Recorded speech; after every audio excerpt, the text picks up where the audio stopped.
So in this video, I'm going to do the third example of the finding geometric values. The first thing what I want to do is simplifying this cosine of 5 pi over 4, but it can be a little bit different with the normal degree signs because it is made with radians. And let's solve it. And the question is, if we rewrite it, cosine of 5 pi over 4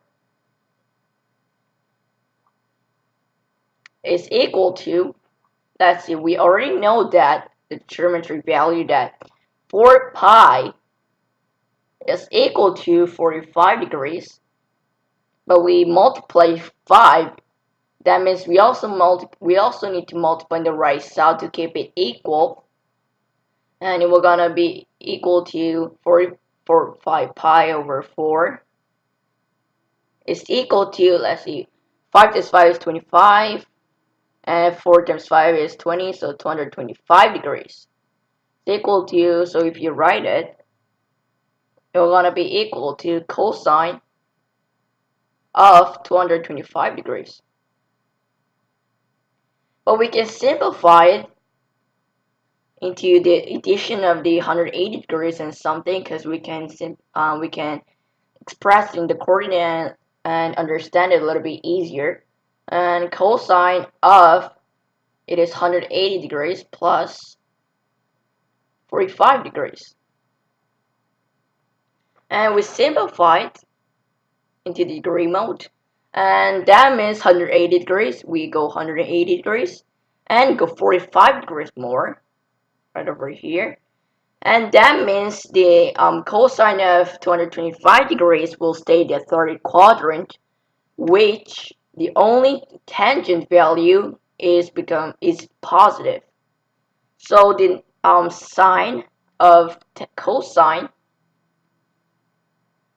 we're gonna change it into negative sign, and if we measure it, it will gonna be equal to minus cosine of 45 degrees.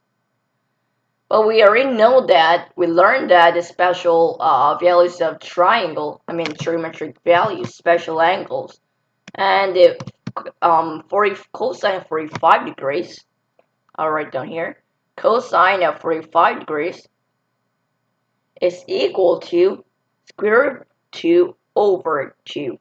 So we can simplify 45 degrees into square root of 2 over 2, and it will gonna be equal to negative cosine of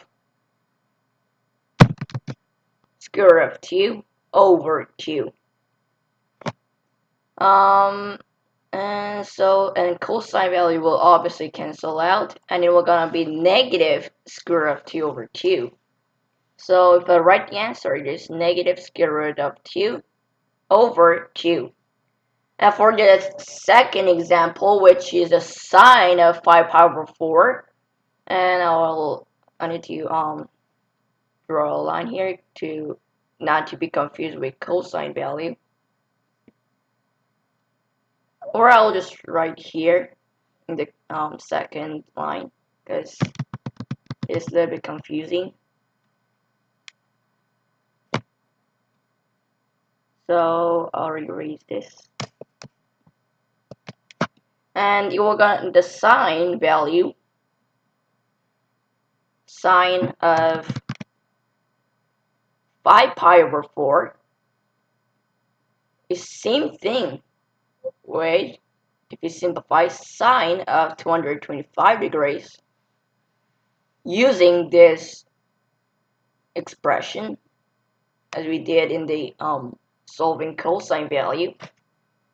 And it will gonna be equal to sine of 225 degrees, and which, if we simplify into 180 degrees plus addition of something, it will gonna be equal to sine of 180 degrees plus 45 degrees.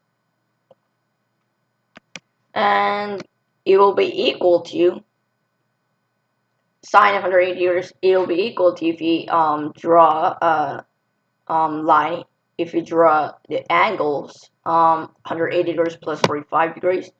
Also, we need to remember the angle always go the counterclockwise directions. It's gonna be equal to 180 degrees plus 45 degrees. Same thing with cosine, which is only tangent value we're gonna be equal to positive. So the negative sign will come out, sine of 45 degrees. But we know this sine of 45 degrees, which is a special angle, and it's gonna be negative square root of 2 over 2. So we're gonna be equal to negative square root of 2. I'll erase this a little bit. We don't have space. So we're gonna be equal to negative square root of 2 over 2, and you found the two values of trigonometric values, and we know that we figure out that 45 degrees is the main the special angles that we use usually when it comes to finding trigonometric values. And in the first step, right over here, we found the cosine. We simplified into degree mode, and we solved the answer, and it came with minus square root of 2 over 2. And for sine, the first step, we also converted the radian mode into degrees mode to simplify, to look better. And we use this coordinate sign that in the first quadrant, all of them is positive like that. And we came with the answer of minus square root of 2 over 2, which is the same value of cosine and sine. And we are done.